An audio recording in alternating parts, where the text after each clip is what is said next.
औज़ुबिल्लाहि मिनश्शैतानिर्रजीम बिस्मिल्लाहिर्रहमानिर्रहीम क़ुल अमर रब्बी बिलक़िस्त वअक़ीमू वुजूहकुम इंद कुल्लि मस्जिद वदऊहु मुख़लिसीन लहुद्दीन कमा बदअकुम तऊदून फ़रीक़न हदा व फ़रीक़न हक़्क़ अलैहिमुद्दलालह इन्नहुम इत्तख़ज़ुश्शयातीन औलियाअ मिन दूनिल्लाहि व यहसबून अन्नहुम मुहतदून या बनी आदम खुज़ू ज़ीनतकुम इंद कुल्लि मस्जिदिन वकुलू वशरबू वला तुस्रिफू इन्नहु ला युहिब्बुल मुस्रिफीन। सदक़ल्लाहुल अज़ीम। क़ुल अमर रब्बी बिलक़िस्त, आप उनसे ये कह दीजिए कि मेरे रब ने मुझे इंसाफ का हुक्म दिया है, अदालत का हुक्म दिया है, तादील का हुक्म दिया है। वअक़ीमू वुजूहकुम इंद कुल्लि मस्जिद, और अपने चेहरों को कायम करो सीधे रुख की तरफ हर नमाज के वक्त। वदऊहु मुख़लिसीन लहुद्दीन, और पुकारो अपने रब को खालिस उसके दीन के लिए होकर। कमा बदअकुम, जैसा तुम्हें पहली बार पैदा किया, तऊदून, ऐसे ही तुम लौटाए जाओगे। फ़रीक़न हदा, फिर एक फ़रीक़ ऐसा हुआ, एक जमात जो हिदायत पर आ गई, अल्लाह ने उसको हिदायत दे दी। व फ़रीक़न हक़्क़ अलैहिमुद्दलाला, और दूसरे फ़रीक़ पर गुमराही साबित हो गई। इन्नहुम इत्तख़ज़ुश्शयातीन औलियाअ मिन दूनिल्लाह, बेशक इन्होंने शैतानों को अपना दोस्त बना लिया अल्लाह को छोड़कर। व यहसबूना, और ये गुमान करने लगे, अन्नहुम मुहतदून, के ये लोग हिदायत पर हैं। या बनी आदम, ए आदम की औलाद, खुज़ू ज़ीनतकुम, अपनी आराइश को हासिल कर लो, इंद कुल्लि मस्जिदिन, हर नमाज के वक्त में। वकुलू वशरबू, और खाओ और पियो, वला तुस्रिफू, और इसराफ ना करो, इन्नहु ला युहिब्बुल मुस्रिफीन, बेशक अल्लाह जो है वो इसराफ करने वालों को पसंद नहीं फरमाते। हमारे पिछले जुम्मे का दर्स ही कंटिन्यू होगा कि किस तरीके से अल्लाह रब्बुल इज़्ज़त ने इंसान को शैतान की दुश्मनी के हवाले से ख़बरदार फरमाया। और अल्लाह रब्बुल इज़्ज़त ने इससे पहले की दो आयात में, जिस पर पिछले जुम्मे में तफसील से गुफ्तगू हो चुकी, कि अल्लाह रब्बुल इज़्ज़त ने इंसान को गैरत दिलाई कि जिसने तुम्हारे वालिदैन के कपड़े उतरवा दिए, उनको जन्नत की नेमतों से निकाल दिया, दुनिया की मशक्क़त की ज़िंदगी में डाल दिया, क्या तुम उसके साथ दोस्ती करोगे? क्या तुम उस शैतान की बात मानोगे? क्या तुम फिर भी उसके कहने के मुताबिक चलोगे? शैतान को अपना दोस्त मानोगे, उसको दोस्त तसव्वुर करोगे, उसकी सारी बातें मानोगे और अल्लाह को छोड़ दोगे?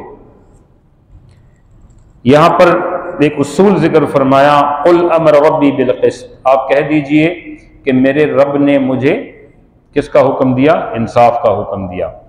क्योंकि उन्होंने इल्ज़ाम लगाया था, जब वो बैतुल्लाह का नंगा तवाफ करते थे तो उन्होंने कहा था कि अमरना वल्लाहु अमरना बिहा, अल्लाह ने हमें ऐसे करने का हुक्म दिया।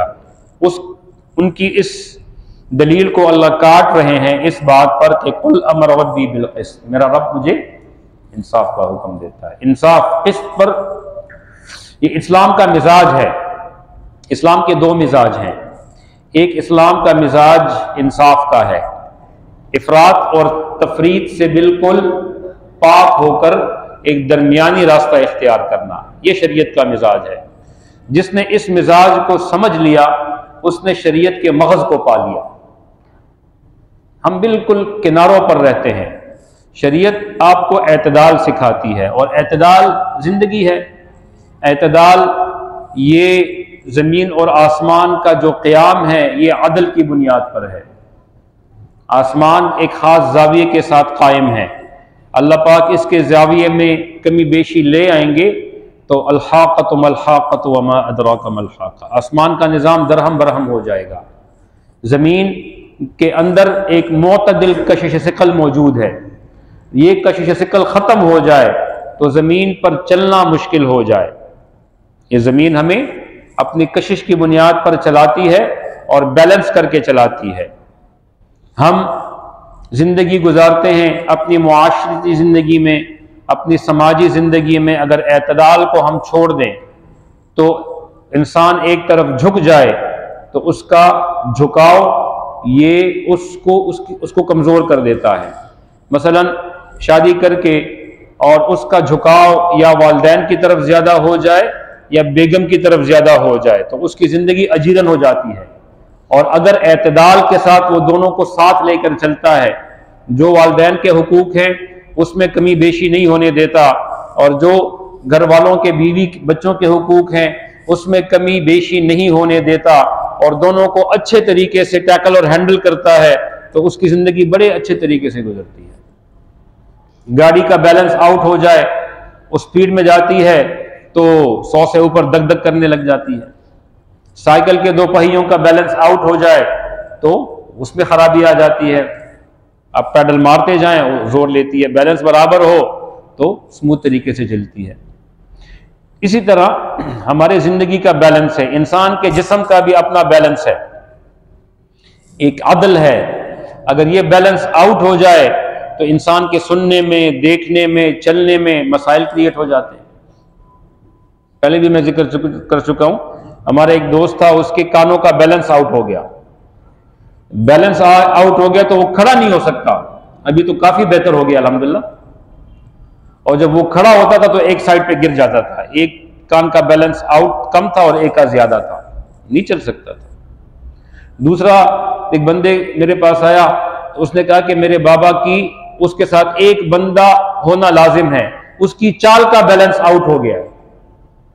हम सीधा चलते हैं, वो एक कदम अगर ये उठाता है तो दूसरा कदम, वो जो शतरंज में घोड़े की चाल होती है ना, ढाई चाल, तो उस तरफ निकल जाता है, फिर आगे जाता है तो फिर इधर निकल जाता है। तो जिस कदम पे उसका दूसरा पांव आता है वहां से वो राइट या लेफ्ट को निकल जाता है। तो ना रोड पे चल सकता है, ना फुटपाथ पे, खड्डे में गिरने का खतरा, गाड़ी के मारने का खतरा। तो इसलिए, और उन घर में तंग भी होते हैं तो बाहर उनके साथ एक बंदे को चलना पड़ता है, उनका हाथ पकड़ना पड़ता है, बैलेंस आउट हो जाता है। इस तरह हमारे अकायद का भी बैलेंस होता है, हमारे आमाल का भी बैलेंस होता है। एक मरतबा जब दो सहाबी आपस में भाई बने और मदीना में जो अल्लाह रब्बुल इज़्ज़त के नबी ने सहाबा मुहाजिरीन और अंसार को आपस में मुवाखात के रिश्ते में जोड़ दिया था, तो एक सहाबी हजरत अबू दरदा के वो साथी बन गए। उनके घर में गए, उस वक्त पर्दे का हुक्म नहीं आया था। देखा तो उनकी बेगम जो थी वो बाल बिखरे हुए, कपड़े साफ सुथरे नहीं। तो पूछा कि ये अल्लाह की बंदी, तुम इस हालत में क्यों हो? तो उसने कहा अबू दरदा को मेरी हाजत नहीं है। सलमान फारसी थे उनके दूसरे साथी, और जलील क़द्र सहाबी थे। वो जब रात को देखा तो अबू दरदा रजी अल्लाह ताला अन्हु ने इससे कहा खाना वाना खा लिया? हाँ खा लिया। ठीक है। खड़े हो गए मुसल्ले पर, नफले पढ़ रहे हैं, तिलावत कर रहे हैं। इतने में फजर की अजान हो गई।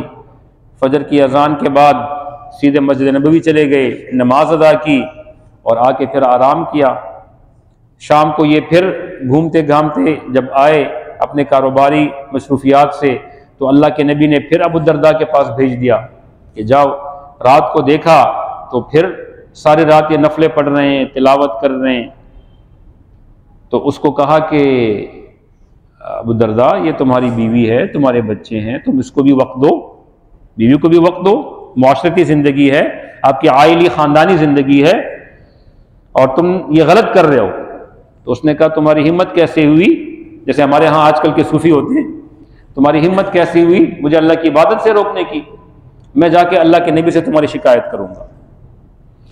तो फजर के बाद अल्लाह के नबी सल्लल्लाहु अलैहि वसल्लम की मजलिस लगती थी, और अक्सर लोगों से पूछा करते थे कि कोई मसला रात को हुआ हो, कोई ख्वाब किसी का हो, तो वो ख्वाब की ताबीर अल्लाह के नबी सल्लल्लाहु अलैहि वसल्लम फजर के बाद बयान फरमाया करते थे। तो अबू दरदा ने कहा या रसूलल्लाह मेरा एक मसला है। फरमाया आ जाओ। फरमाया ये जो मेरा भाई है मुहाजिर जो आया है मक्का से, तो ये 3 दिन से मेरे पास मेहमान रहा है और अब मेरे ज़ाती मामलात में दखल अंदाजी उसने शुरू कर दी है। ये क्या दखल अंदाजी शुरू की है? मैं रात को इबादत करता हूँ तो ये मुझे इबादत करने से रोकता है। सलमान को बुलाया रज़ी अल्लाह तआला अन्हु को, क्यों सलमान क्यों रोकते हो? कहते या रसूल अल्लाह, मैंने देखा इसकी बीवी जो है वो उसके बाल भी उलझे हुए और कपड़े भी गंदे पहने हुए, लगता है कि कई दिनों से उसने गुस्ल भी नहीं किया, तो ये है कि ये उसको शायद वक्त नहीं देता। फिर जब मैंने रात को देखा तो ये सारी रात मुसल्ले पर जो नवाफिल पढ़ रहा है और तिलावत कर रहा था, और अपनी बेगम के पास गया नहीं। मैंने उससे पूछा तो इसकी बेगम ने कहा कि अबू दरदा को मेरी हाजत नहीं, इसका मतलब हुकूक पूरे नहीं कर रहा। तो अल्लाह के नबी ने उसको बुलाया, कहते सलमान ने बिल्कुल सही कहा, अपनी जिंदगी में बैलेंस लेकर आओ, अपनी जिंदगी में इन्ना लिनफ्सिका अलैका हक़्क़न। इस मौके पर आपने फरमाया तुम्हारे अपने जान का तुम पर हक है, व इन्ना लिअहलिका अलैका हक़्क़न, और तुम्हारे अहलो अयाल का भी तुम पर हक है, व इन्ना लिरब्बिका अलैका हक़्क़न, और तुम्हारे रब का भी तुम पर हक है। तो तुम तमाम लोगों के हुकूक तरीके से और बैलेंस से अदा किया करो, यानी कि सारी रात मसल्ले पर चढ़ो, अपनी बेगम को भी वक्त दो, अपने रब को भी वक्त दो, अपने आप को भी वक्त दो, वक्त पे आराम करो, जितनी नींद की जरूरत है, जितने एक्सरसाइज की जरूरत है, तुम्हारे जिस्म को जिस चीज की जरूरत है, तुम्हारे जिस्म का तुम पर हक है। ये इस्लाम का बैलेंस का निज़ाम है, अदल का निज़ाम है। अदल चाहे मुआशरे में हो, वो मुआशरा आगे बढ़ता है। अदल चाहे इंसान के अपने अकायद में हो, वो इंसान दीन में आगे बढ़ता है। अदल चाहे इंसान के अपने घर में हो, वो इंसान का घर आगे बढ़ता है, वो खानदान आगे बढ़ता है। जहां पर कहीं पे कोई डिसबैलेंस आ जाता है, अदल खराब हो जाता है, तवाजुन खराब हो जाता है, वो साइड झुक जाती है। इसलिए अल्लाह के नबी ने फरमाया जो बंदा 2 शादियां करे और उन 2 बीवियों में इंसाफ ना रखे, अदल ना रखे, तो कयामत के दिन उसका एक पर झुका हुआ होगा और सबको पता होगा कि इसने अपनी बेगमों में इंसाफ नहीं किया। एक तरफ झुका हुआ होगा, एक तरफ उठा हुआ होगा, यानी डिसबैलेंस होगा। तो जमीन और आसमान का ये पूरा निजाम अदल पर कायम है। यही शरीयत का मिजाज है। अपने अकायद में अदल, अपने आमाल के अंदर अदल। कभी कभी आदमी कुरान की तिलावत करता है तो दिल उचाट हो जाता है। सूफिया और शयूख फरमाते हैं उस वक्त बंद कर देनी चाहिए तिलावत, ताकि नेक्स्ट टाइम के लिए आप हशाश बशाश रहें, ताज़ा रहें। कभी कभी आदमी लंबी नफलें पढ़ता है तो दिल उचाट हो जाता है, वहां बैठ जाए आराम से, अपने ऊपर बोझ डालने की जरूरत नहीं है। नेक्स्ट टाइम के लिए बंदा हशाश बशाश रहेगा। इस तरह अपने रिश्तों में भी अदल लेकर आए। एक अदल का ये कुल अमर रब्बी बिल क़िस्त। बाज लोग अकायद में भी बहुत दूर निकल जाते हैं।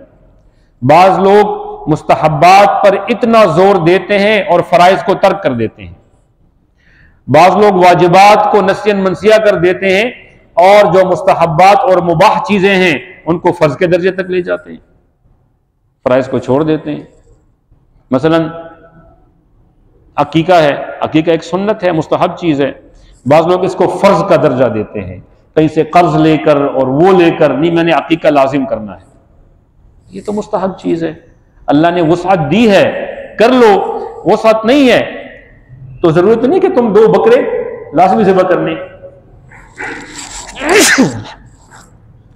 कोई भी अल्लाह के नाम पे खैरात करके, कोई सदका वगैरह छोटा वाटा करके, किलो 2 किलो गोश्त बना के या सब्जी दाल बना के, दाल चावल बना के आपस में अपने घर वालों को बांट दो, बस आपका सदका हो गया।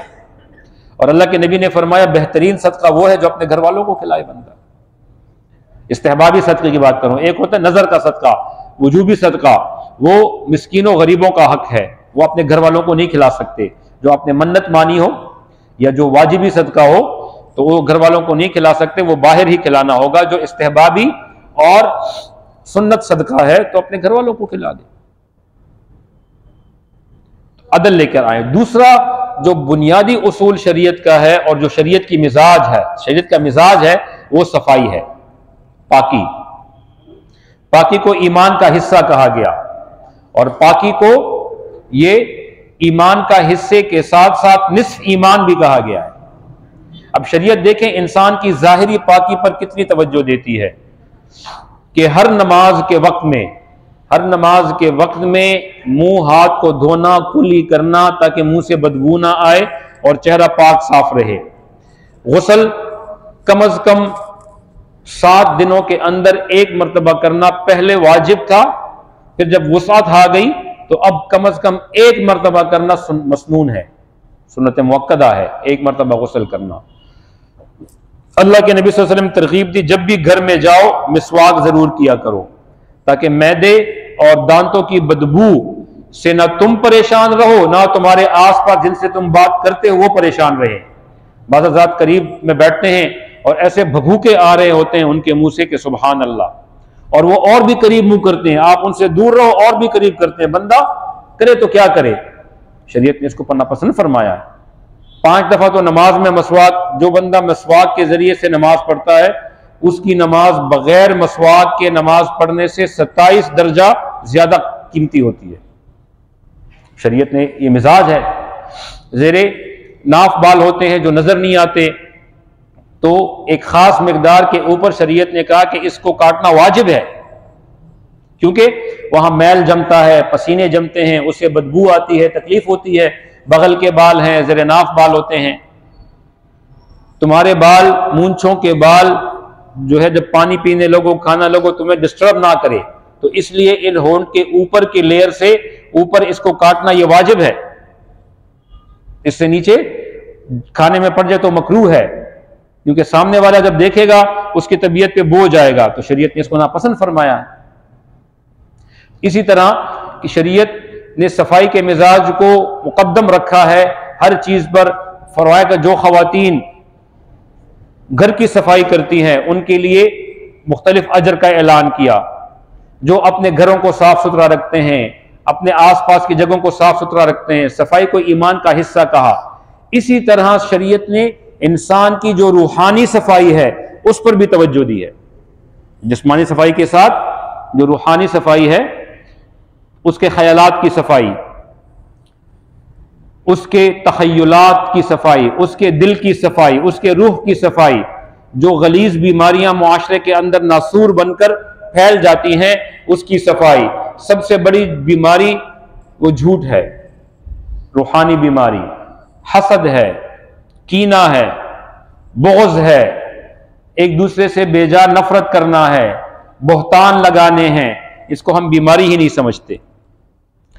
तो शरीयत ने इसकी तरफ भी खूब तवज्जो दी है। कल्ला बल राना अला कुलूबिहिम, अल्लाह फरमाते हैं इनके दिलों पर गंदगी और बदआमालियों के जंग चढ़ जाते हैं।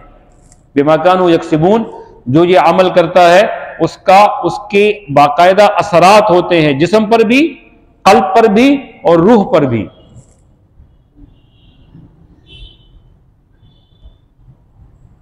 तो इस पर तवज्जो देनी चाहिए कि इंसाफ हर लेवल पर हो, हर जगह पर हो। मुआशरे में इंसाफ, घर में इंसाफ, अपने साथ इंसाफ, इबादत में इंसाफ, अकायद में इंसाफ, आमाल में इंसाफ, रवैयों में इंसाफ, गुफ्तगू में इंसाफ, अपनी औलाद के अंदर अदल और इंसाफ के साथ चलना। एक को ज्यादा तवज्जो देना, दूसरे को कम तवज्जो देना, यह भी शरीयत उसको पसंद नहीं करती। दूसरा अल्लाह ने यहां फरमाया व अकीमु वजूहकुम इंद कुल्लि मस्जिदिन, और अपने चेहरों को सीधा करो हर नमाज के वक्त में। मस्जिद से मुराद सजदा करने का वक्त है, सजदा करने की जगह है, ज़र्फ़ ज़मान भी है, ज़र्फ़ मकान भी है। अब यहां से मुफस्सिरीन ने शरीयत के अहकाम को मुस्तंबत फरमाया है कि यहां पर क्योंकि अल्लाह रब्बुल इज़्ज़त इशारात फरमाते हैं, इससे पूरे फिर हदीस में हर आयत की तफसीर और फिर जो सलफ़ सालिहीन में निकाली होती है हम उसके मुताबिक चलते हैं। यहां इस आयत से मुराद जो शरीयत है उसका बयान है, वदऊहु मुखलिसीन लहुद्दीन, और यहां पर खुद को खालिस दीन के लिए कर लो, यहां पर तरीक़त का बयान है। शरीयत का ताल्लुक ज़ाहिरी बदन से है और तरीक़त का ताल्लुक इंसान के अंदरूनी हालात से है। इसलिए शरीयत हमेशा ज़ाहिर पर हुक्म लगाती है और तरीक़त इंसान के बातिन की इस्लाह करती रहती है।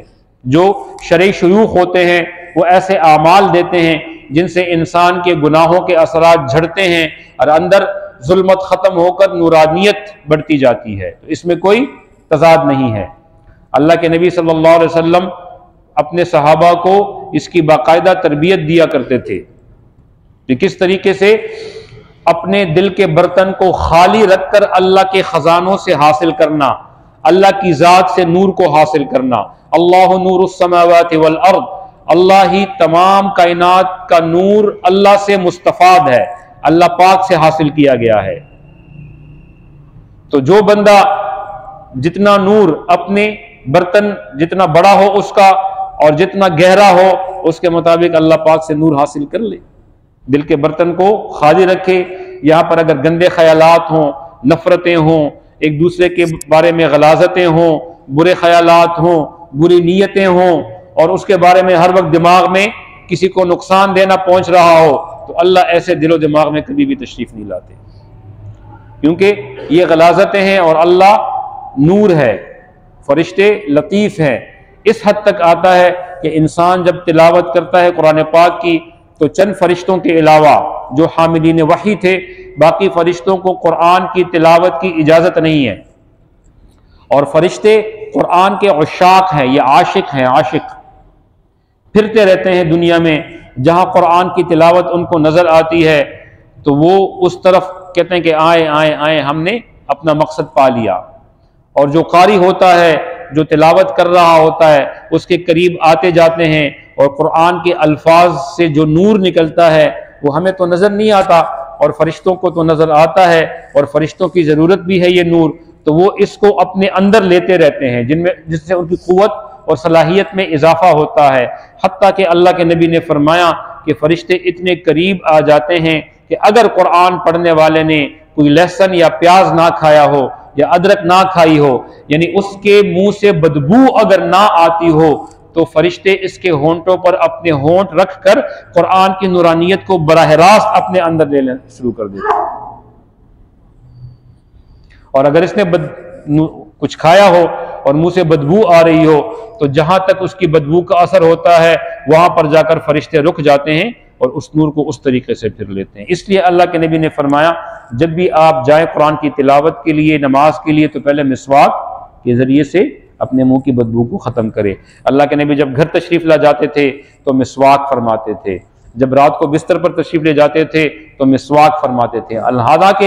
हालांकि अल्लाह के नबी के पसीने की खुशबू मुश्क से ज़्यादा मुअत्तर थी। सलमा फरमाते हैं कि एक मरतबा अल्लाह के नबी सल्लल्लाहु अलैहि वसल्लम का जो है वो पसीना बह रहा था, तो मुशक्क़त फरमाई थी, वो जब गिर गया तो मैंने चंद कतरे एक बर्तन में महफूज कर लिए और उसको एक शीशी में रख दिया और उस पर कवर करके घर में रख दिया। एक दफ़ा मैं घर में आया और देखा तो घर वाले ने वो शीशी को निकाल दिया था, अंदर से जो बक्सा होता है उससे निकाला, तो पूरे घर में गोया मुश्क से बेहतरीन खुशबू फैली हुई थी। तो मैंने घर वालों से कहा, तुमने कोई खुशबू का एहतमाम किया? फरमाया नहीं। वो भी हैरान थे। जब देखा तो वो जो शीशी थी वो मुझसे भूल गया था, मैं भूल गया था, वो निकली हुई थी। कहते ये इस शीशी से निकली हुई खुशबू पूरे घर में फैली हुई है, मुअत्तर कर रही है पूरे घर को। कहते जब मैंने उठाया और उसको सूंघा तो अल्लाह की कसम, मुश्क की खुशबू उस मेरे नबी और अल्लाह के महबूब के पसीने के सामने मान पड़ गई थी। मैंने कहा अल्लाह के नबी के पसीना। तो जिस हस्ती, जिस जात के पसीने से मुश्क से ज्यादा खुशबू आती हो, जिसके लुआब से मुश्क और अंबर से ज्यादा खुशबू आती हो, ये सिर्फ उम्मत को सिखाने के लिए कि आपके घर जाने के, नमाज पढ़ने के, कुरान पढ़ने के, किसी से बात करने के ये आदाब है, मिजाज सिखा रहे हैं शरीयत का। हालांकि अल्लाह के नबी का ना खून नजिस है, ना आपके अल्लाह के नबी का जो ज़रूरत से निकला हुआ जिस्म से कोई भी मादा हो, बाकायदा फ़िक़्ह का मसला है, वो नजिस नहीं है, वो पाक है, कभी उससे बदबू नहीं आई, कोई साबित नहीं कर सकता। लेकिन उम्मत को सिखाने के लिए, लेकिन हमें चाहिए कि इसका ख्याल रखें। ये शरीयत के मिजाज हैं। जिस तरह नमाज, रोज़ा, ज़कात, हज ये शरीयत की इबादत है, इस तरह मुआशरे में कैसे रहना है, बाजार में कैसे रहना है, घर वालों के साथ कैसे रहना है, बच्चों के साथ कैसे बर्ताव करना है, उनकी तरबियत कैसे करनी है, वालिदैन की खिदमत कैसे करनी है, हमसायों के साथ कैसे रहना है, कारोबार किस तरीके से करना है, अपने बॉस के साथ कैसे रहना है, अपने मुलाजिमीन के साथ कैसे बर्ताव रखना है, क्या रवैया रखना है, ये सारी शरीयत है। और ये शरीयत का मिजाज है, इसमें अदल लेकर आना, किसी के साथ ज्यादती ना हो जाए। और ज़ाहिरी तौर पर भी अल्लाह के सामने सर्वसुजूद होना, और बातिनी तौर पर भी अपने दिल और दिमाग के बर्तन को अल्लाह के नूर के लिए खाली रखना कि अल्लाह का नूर उसमें आ जाए।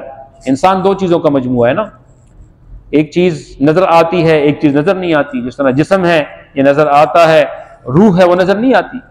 जिस्म अल्लाह ने मिट्टी से पैदा किया, इसकी सारी ज़रूरतें भी अल्लाह मिट्टी से निकालते हैं, खाना पीना कपास ये सारी चीज़ें। अब ये नज़र आने वाली चीज़ है। रूह अल्लाह ने उतारी है आसमान से। यसअलूनका अनिर रूह कुल रूह मिन अम्र रब्बी, रूह मेरे रब के हुक्म से है, ऊपर से आई है। तो जो ऊपर से आई है तो अल्लाह पाक ने इसकी सारी ज़रूरतें भी ऊपर से उतारी, और इनके दरमियान में मुकाबला लगा रहता है जिस्म और रूह में। जिस्म जब ये भर जाता है, ये मोटा हो जाता है और इसमें ताकत आती है तो ये इंसान को गुनाह की तरफ खींचता है। ऐसे ही बंदा अगर ताकतवर हो तो कमजोर को एक लगा देता है, तो कुछ कर सकते हो तो कर लो, जब तक उसकी तरबियत ना हो। जो भी आप देखें ट्रक ड्राइवर गाड़ियों पे कैसे चढ़ता है, खुद मुझे रास्ता देगा, ताकत है। गाड़ी वाला बाइक वाले पे चढ़ जाता है, ये खुद मुझे रास्ता देगा। बाइक वाला पैदल पे चढ़ जाता है, ये खुद रास्ता निकाल लेगा। तो जिसके हाथ में पावर होती है, इक्तदार होता है और उसकी तरबियत नहीं होती तो वो इसको कमजोर पर चढ़ाई करता रहता है। ये जिस्म की मजबूरी है। जब ये ओहदा आता है, ताकत आती है।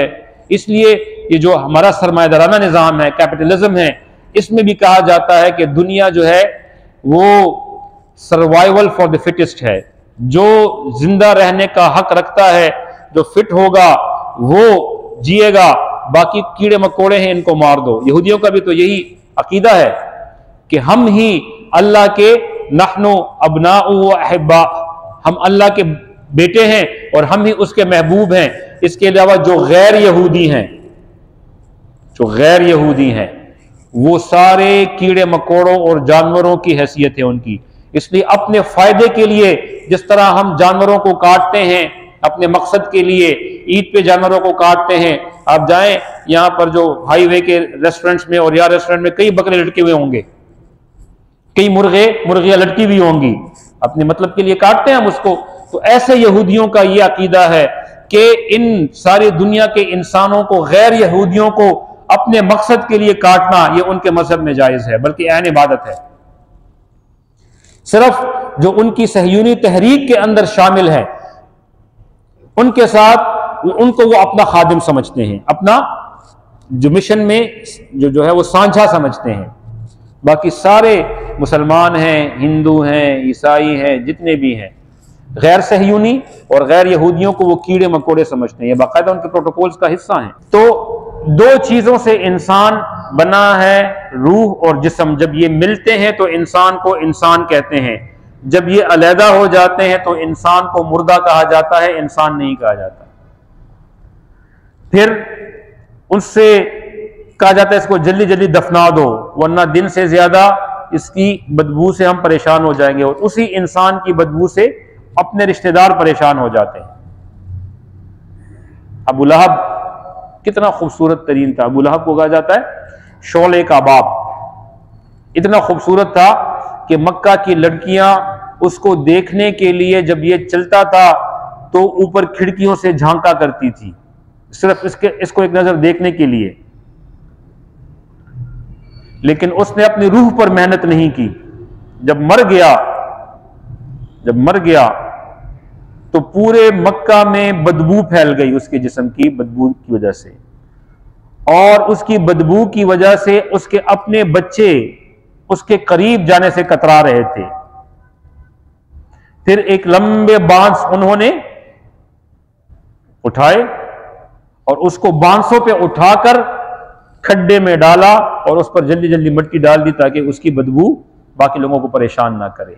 दुनिया में बादशाह था हुस्न का जाहिरी तौर पर, लेकिन रूह पर मेहनत नहीं की। आखिर में अंजाम क्या हुआ? जब ये अल्लाह का निज़ाम है, जब ये हम सांस लेते हैं और ये हमारे अंदर ये ऑक्सीजन जाता है तो ये सिस्टम को प्यूरिफाई करके फिर दूसरे रस्ते से निकलता है, तो हमारी बदबू हवा में जायल हो जाती है। वरना जो हम खाते हैं, अब देखें जो अंदर चीज सड़ती है दांत में, जो मैदे में चीज सड़ जाती है तो उसकी कैसे बदबू होती है। तो जिस्म के साथ रूह पर भी मेहनत करनी चाहिए, ये मिजाज है शरीयत का। जब ये दोनों मिले होते हैं तो एक ऊपर होता है एक नीचे, इनकी पहलवानी चल रही होती है। अल्लाह के नबी ने फरमाया ये आपस में लड़ रहे होते हैं, जिस्म और रूह। जो बंदा जिस्म पर मेहनत करता है तो वो गुनाहों की तरफ जाता है, जो रूह पर मेहनत करता है वो अल्लाह के रजा की तरफ जाता है। तो एक है शैतान का रास्ता, एक है रहमान का रास्ता। जिस्म इंसान को शैतान के रास्ते की तरफ खींचता है, रूह इंसान को रहमान के रास्ते की तरफ खींचती है। और इनकी ये जिंदगी भर ये जंग जारी रहती है। जब मौत का वक्त आता है और ये जुदा होते हैं तो ये जंग खत्म होती है। इसलिए शैतान को कहा ये तुम्हारा दुश्मन है, दुश्मन। और दुश्मन से हमेशा जंग ये जारी रहती है, ये कभी रुकती नहीं है, खत्म नहीं होती। इन्नहु लकुम अदुव्वुम मुबीन, अल्लाह फरमाते हैं वो तुम्हारा वाज़ेह दुश्मन है। ला यसुद्दन्नकुमुश शैतान, तुम्हें शैतान कहीं नेक रास्ते से रोक ना दे। अल्लाह हमेशा बहुत बहुत तनबीह फरमाई है। यानी 60 से ज्यादा जगहों पे कुरान में सिर्फ ये बताया गया है कि ये शैतान तुम्हारा दुश्मन है, वो तुम्हारी रूह को कभी भी प्योरीफाई पाक नहीं करने देगा। फिर जब मौत का वक्त आता है और इंसान ने अपनी रूह पर मेहनत की होती है तो ये बस उसकी कामयाबी का वक्त होता है। ये दोनों एक दूसरे को दुआ दे रहे होते हैं, दुआ। जिस्म रूह को कहती है अल्लाह तुम्हारा भला करे, अल्लाह तुम्हारा भला करे, अल्लाह तुमसे राजी हो जाए। क्योंकि जब पर्दे उठ जाते हैं और फरिश्ते आ जाते हैं और ये देखते हैं कि मेरे लिए कौन से फरिश्ते आए हैं, अस्हाबुल यमीन आए हैं, अस्हाबुल शिमाल आए हैं, जो नेक रूहों को लेकर जाते हैं वो आए हैं, या जो बद रूहों को लेकर जाते हैं वो आए हैं। क्योंकि अल्लाह पाक ऐलान फरमाते हैं, इजराइल से कहते हैं कि जाएं, अल्लाह के इशारे से उसको पता चल जाता है कि किसकी रूह लेकर आनी है। वो कहते हैं कि जाएं, मेरे फलाने दोस्त की रूह मेरे पास लेकर आए। सुभान अल्लाह, फलाने दोस्त की। तो इजराइल को पता चल जाता है, तो उसकी दो जमातें हैं, एक वो जो अल्लाह के दोस्तों की रूह लेकर जाते हैं, अल्लाहु वलियुल्लज़ीना आमनू, अल्लाह फरमाते हैं मैं दोस्त हूं किन लोगों का, जो ईमान ले आए। अल्लाहु वलियुल मुत्तकीन, अल्लाह पाक मुत्तकियों के दोस्त है, अल्लाह पाक मुत्तकियों के दोस्त है। तो जो मुत्तकी होते हैं अल्लाह पाक उनके दोस्त होते हैं। और अल्लाह पाक फरमाते हैं मन आदा ली वलियन फ़क़द आज़नतुहु बिल हर्ब, जिसने मेरे दोस्त के साथ पंगा लिया, मन आदा ली दुश्मनी की, उसको नुकसान पहुंचाने की कोशिश की, फ़क़द आज़नतुहु बिल हर्ब, मेरी तरफ से उसको ऐलान जंग है। पहले मुझसे टकराए फिर मेरे दोस्त की तरफ जाए, अल्लाह के दोस्त बन जाएं। अल्लाह की दोस्ती का फॉर्मूला, वमा यतक़र्रबु इलैया अब्दी बिशैइन अहब्बु इलैया मिम्मा फ़तरस्तुहु अलैहि, मेरी तरफ तक़र्रुब का, दोस्ती का जो रास्ता है वो उस चीज से ज्यादा कोई करीबी नहीं है जो मैंने इंसान पर जिम्मेदारियां डाली है। और वो जिम्मेदारी क्या है, मिम्मा फ़तरस्तुहु अलैहि, जो चीजें मैंने इंसान पर लाजिम की है, फर्ज और वाजिब की है। फर्ज नमाज, फर्ज रोजे, फर्ज ज़कात, फर्ज हज, वालिदैन की खिदमत वाजिब, बीवी का नफका वाजिब, बच्चों की तरबियत वाजिब। जो फराइज वाजिबात अदा करेगा तो अल्लाह फरमाते हैं इसने मेरे साथ दोस्ती की इब्तिदा कर दी है।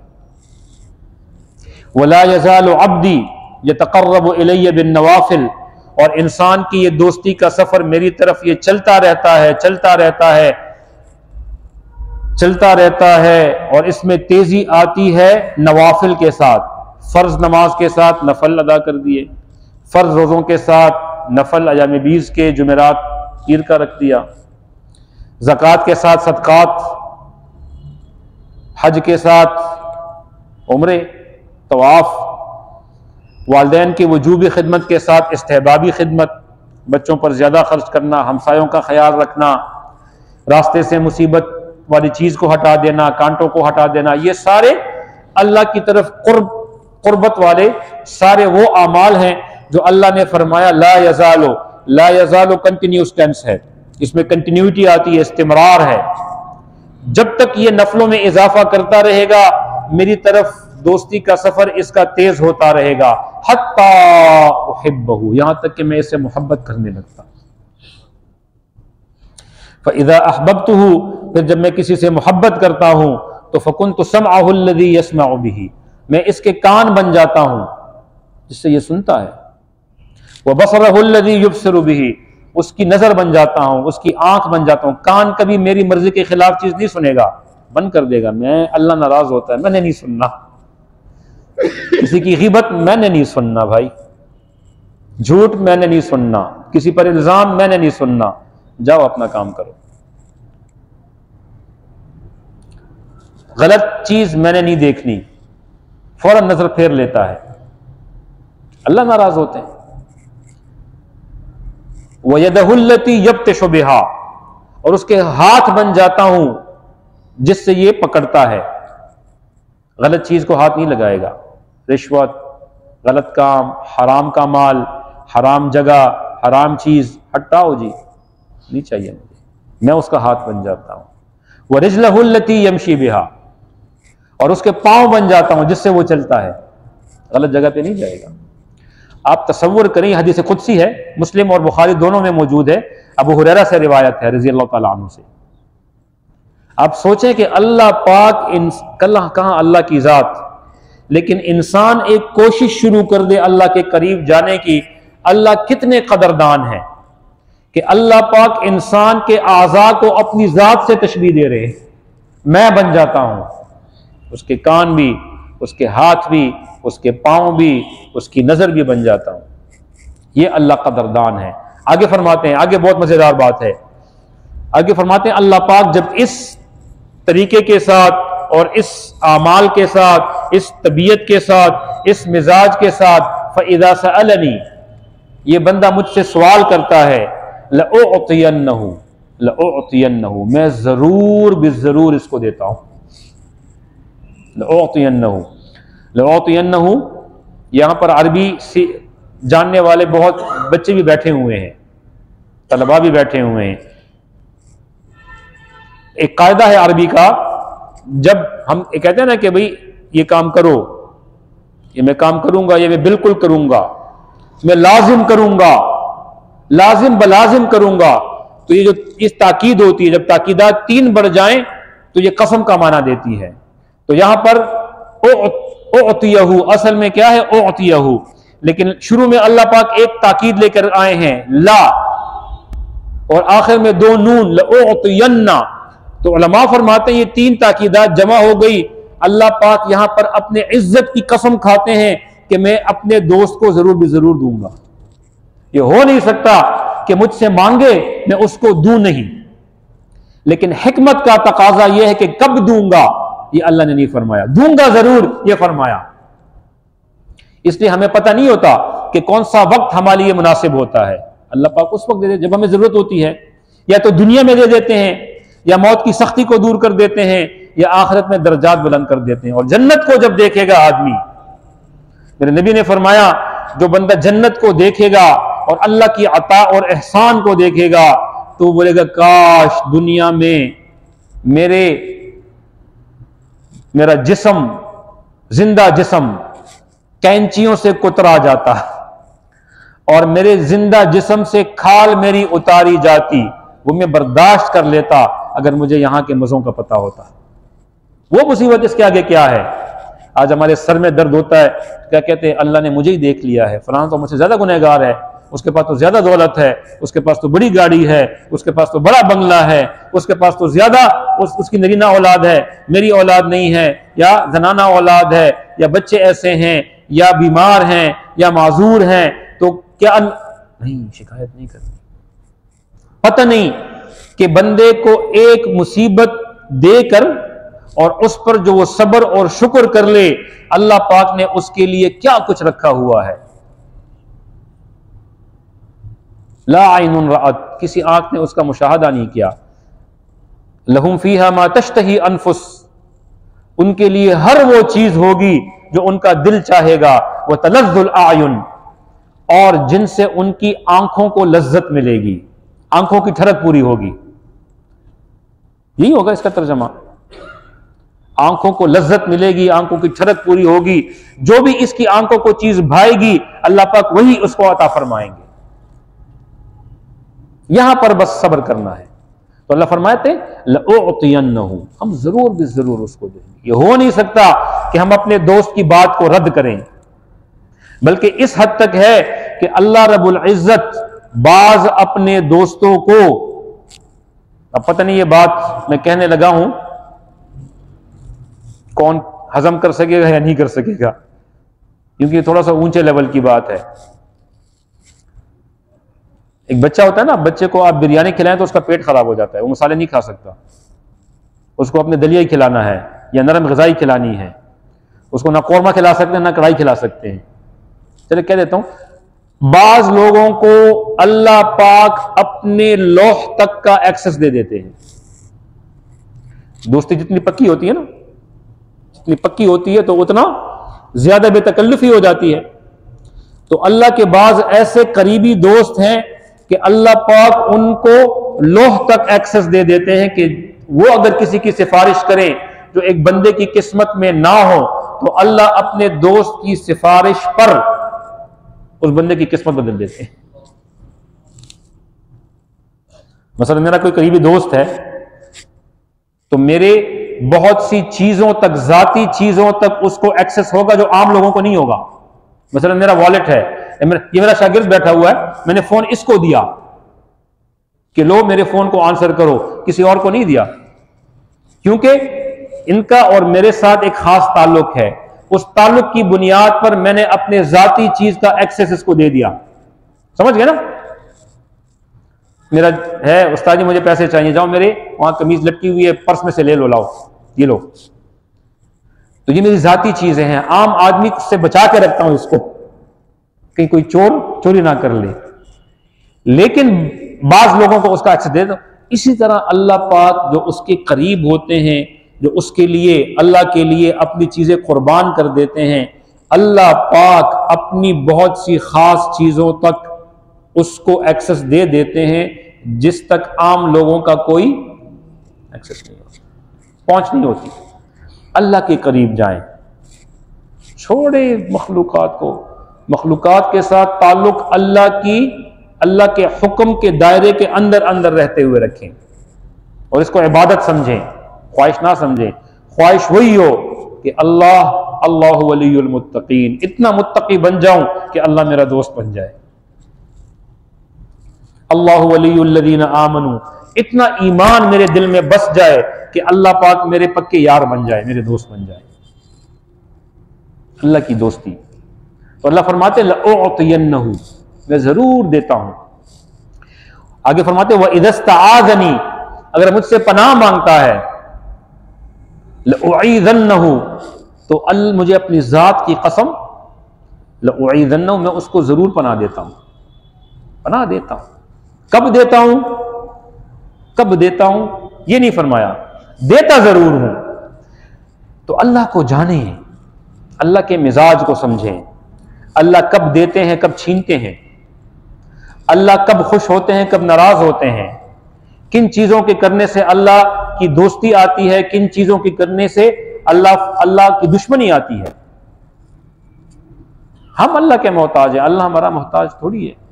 या अय्युहन्नास अंतुमुल फुक़राउ इलल्लाह वल्लाहु हुवल गनियुल हमीद, ए लोगों तुम सब अल्लाह के सामने फकीर हो, अल्लाह ही तो गनी है, और कौन गनी है? इन यशा, अगर वो चाहे तो तुम सबको खत्म कर दे, वो यअति बिखल्क़िन जदीद, दूसरे लोगों को ले आए, उसके लिए क्या मुश्किल है। वमा ज़ालिका अलल्लाहि बिअज़ीज़, और ये अल्लाह के लिए कोई मुश्किल भी नहीं है, अल्लाह के लिए कोई मुश्किल नहीं है, कोई काम मुश्किल। तो जब ये रिश्ता खत्म होता है जिस्म और रूह का, तो इस वक्त अगर बंदे ने जिस्म पर मेहनत की होती है तो एक दूसरे को बद्दुआ दे रहे होते हैं, तेरा बेड़ा गर्क, तेरा बेड़ा गर्क। तो अल्लाह फरमाते हैं इज़राइल से जाओ मेरे दोस्त की रूह लेकर आओ, तो उसको पता चल जाता है, तो वो ऐलान करता है अपने उस फरिश्तों से कि जाओ और जन्नत में से अपनी अपनी मर्जी के गुलदस्ते बनाओ, तो जन्नत में वो फरिश्ते जाते हैं और जन्नत के बागात में फिरते हैं और वो फूलों को चुन चुन कर अपनी मर्जी के, जैसे हम अभी आ रहे थे तो रास्ते में वो फ्लावर बुकेज बेच रहे होते ना, चंबेली के फूल और गुलाब के फूलों से मिलकर शादी वादी पे लोग जा रहे हैं तो देते हैं, और ये कड़े वड़े होते हैं। तो वो फरिश्ते अपनी मर्जी के फूलों के गुलदस्ते जन्नत के फूलों के चुन चुन कर लाते हैं। और इज़राइल अलैहिस्सलाम जाते हैं, जन्नत का जो है वो तश्तरी उठाते हैं, उसमें सलसबील का पानी उठाते हैं, जन्नत से रुमाल उठाते हैं और एक बेहतरीन किस्म का फ्लावर बुके जो गुलदस्ता है वो बनाते हैं। और वो तश्त लेकर आगे इज़राइल, पीछे 500 फरिश्ते आ रहे हैं, आसमान के रास्ते खुल रहे हैं, फूलों की भीनी भीनी खुशबू पूरी कायनात में फैल रही है। इंसान और जिन्नात के अलावा सारे परिंद चरिंद उसको महसूस कर रहे होते हैं। और जब ये देखता है और सांस इसकी यहाँ अटक जाती है, दुनिया का पर्दा गिर जाता है, आखिरत का पर्दा उठ जाता है, दुनिया में फिल्म खत्म हो जाती है, दी एंड आ जाता है और आखिरत की फिल्म शुरू हो जाती है, द बिगिनिंग शुरू हो जाती है। तो यहां पर जब ये अलहदा होते हैं तो जिस्म और रूह एक दूसरे को दुआ दे रही होती है। रूह कहती है अल्लाह तुम्हारा भला करे, जब भी मैंने तुमको खींचा तहज्जुद के लिए, जिस्म से कहती है तुमने कभी एतराज नहीं किया, गर्म पानी नहीं था तो तुमने ठंडे पानी को बर्दाश्त किया, मैंने तुम्हें उठाया, अल्लाहु अकबर अस्सलातु खैरुम मिनन नौम, तुमने कभी एतराज नहीं किया, तुम उठे, अपनी नींद को कुर्बान किया, सर्दी में गर्म बिस्तर को छोड़ दिया तुमने, अल्लाह तुम्हारा भला करे, तुमने मेरा बड़ा साथ दिया। जब तुम्हारे सामने नाजायज माल आ रहा था, मैंने तुमसे कहा कि इसके बदले में जहन्नुम की आग है, ये हाथ तुम्हारे इस माल को नहीं ले रहे, जहन्नुम के अंगारों को ले रहे हैं, तुमने कहा दफा करो, मुझे नहीं चाहिए, तुमने मेरा बड़ा साथ दिया, अल्लाह तुम्हारा भला करे। जिस्म रूह को दुआ दे रहा होता है और रूह जिस्म को दुआ दे रही होती है। ला यस्मऊन फीहा लग़वन इल्ला सलामा, ये सलामत और दुआओं का मिजाज अहले जन्नत का है। जिस घर में, जिस दफ्तर में एक दूसरे के साथ नरम गुफ्तगू होती है, एक दूसरे की जो चीजों को अप्रिशिएट किया जाता है, तारीफ की जाती है, ये जन्नत का, सोचते हैं कि जन्नत का माहौल अल्लाह ने हमें दे दिया है। और जहन्नुम वाले क्या कहेंगे? वो कहेंगे कि ला मरहबम बिकुम, ला मरहबम बिकुम अंतुम कद्दमतुमूहु लना, तुम मुझे यहां पर एक दूसरे पर तानाबाजी, एक दूसरे पर इल्जाम तराशी, ये जहन्नमियों का मिजाज है। इसलिए आप अल्लाह वालों को देखेंगे, जब उन पर कोई चीज आती है वो अपनी सफाई देते हैं, सामने से अगर ढीठपन होता है तो ये खामोश हो जाते हैं, और जो चक चक चक चक चपड़ चपड़ चपड़ चपड़ बकवास करते रहते हैं, समझ जाएं कि ये मिजाज अहले खैर का नहीं है, इसमें गड़बड़ है। अंतुम इल्जाम तराशी, एक कहेगा तू मुझे यहां ले आया, दूसरा बोलेगा तू मुझे यहां ले आया, तेरी वजह से मैं आया, दूसरा बोलेगा तेरी वजह से मैं आया। जबकि अहले जन्नत सलाम, सलामती होगी। अल्लाह भी जब उनसे गुफ्तगू करेंगे सलामुन कौलन मिन रब्बिर रहीम, वो भी सलामती ही भेजेंगे तमाम जन्नतियों पर। तो ये दूसरे को सलामती दे रहे होंगे, जिस्म और रूह। और जब वो आएगा इज़राइल तो जिस्म बिल्कुल नरम पड़ जाएगा, उसके जोड़ नरम पड़ जाएंगे, रूह का निकलना यहां से शुरू होता है इस नाखून से, और आखिर में नथने से निकलती है। और जो मुख्तलिफ जोड़ हैं, यहां ये जोड़ है, ये जोड़ है, ये जोड़ है, सीना है, और आखिर में ये गरगरा, फिर ये उंगलियों के जोड़ हैं, फिर यहां से निकलती है, ये जोड़ है, ये कंधे का जोड़ है, यहां से सीने से इधर आती है और या कंधों से यहां आती है। यहां पर जब फंसती है तो तौबा का दरवाजा बंद हो जाता है। इन्नल्लाह यक़बलु तौबतल अब्द मा लम युग़रग़िर, उस वक्त तक अल्लाह तौबे का दरवाजा खुला रखते हैं जब तक कि इसकी सांस अपने गरगरे में थम नहीं जाती, फंस नहीं जाती। क्योंकि जब यहां पर फंस जाती है तो दुनिया का पर्दा गिर जाता है, आखिरा का पर्दा उठ जाता है। ये फरिश्तों को देख रहा है कि वो सामने से आ रहे हैं, तो एक दूसरे को दुआएं दे रहे हैं, जिस्म और रूह। और जिस्म खुद को ढीला कर देती है, रूह आराम से ऐसे निकलती है। मेरे नबी ने फरमाया ऐसे निकलती है जैसे ऊंचाई से पानी आता है और उसके रास्ते में कोई रुकावट ना हो, ऐसी नरमी से। या गूंदे हुए आटे से अगर कोई बाल खींच रहा हो तो सुकून और आराम से निकल आता है।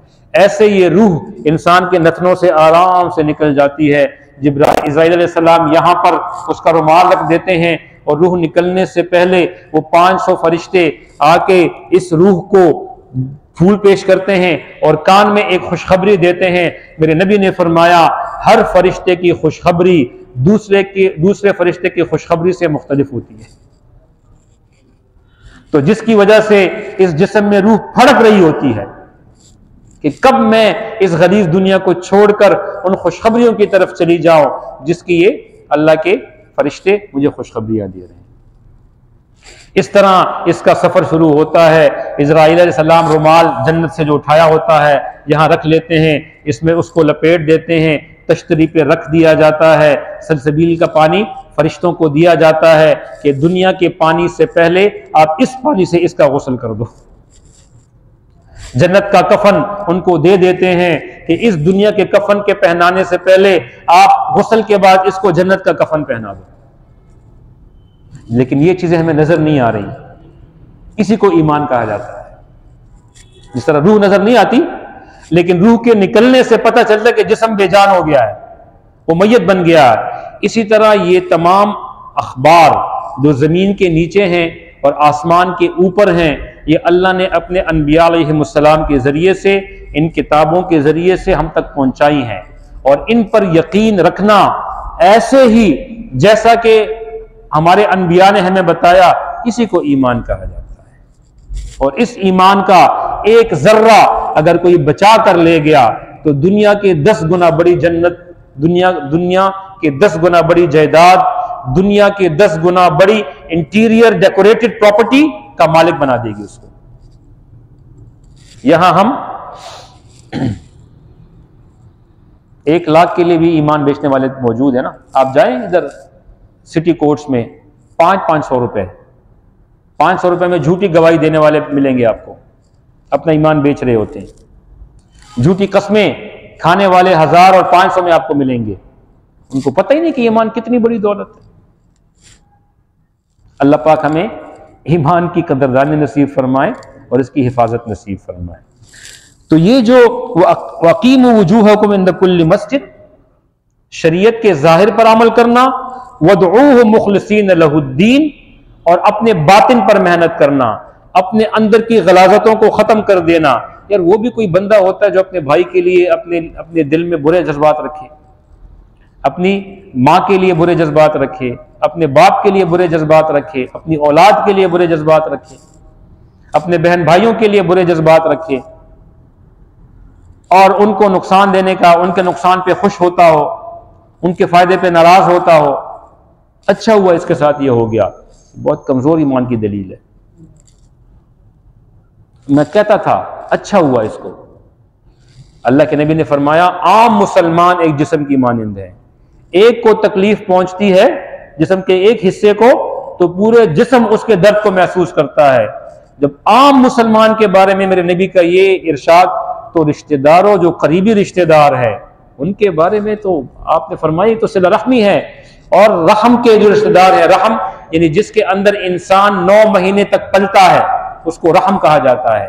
उसके रिश्तेदारों को जोड़ना, मेरे नबी ने फरमाया कि कयामत के दिन सिला रहमी अर्श के नीचे खड़ी होगी और अल्लाह से सिफारिश करेगी, ए अल्लाह जिसने मुझे जोड़ा अपनी रहमत से उसको जोड़ दे, जिसने मुझे तोड़ा अपनी रहमत से उसको जुदा कर दे। और 3 सिफारिशी हैं, एक कुरान है कि वो उसकी शफाअत मकबूल है, और उसमें एक सिला रहमी है जिसकी शफाअत को, जिसको अल्लाह ने इख्तियार दिया है शफाअत का। ला यमलिकून अश-शफाअत इल्ला मन इत्तखज़ अर्रहमाना, जिसको अल्लाह पाक शफाअत का हक दे उसकी शफाअत कबूल है। तो अल्लाह पाक ने उनको शफाअत का हक दिया है, जिस तरह हाफिज़ कुरान को शफाअत का हक दिया है कि 10 बंदों की वो शफाअत करेगा। इस तरह ऐसी बहुत सी चीजें हैं दुनिया में कि अल्लाह ने उनको शफाअत का हक दिया है। तो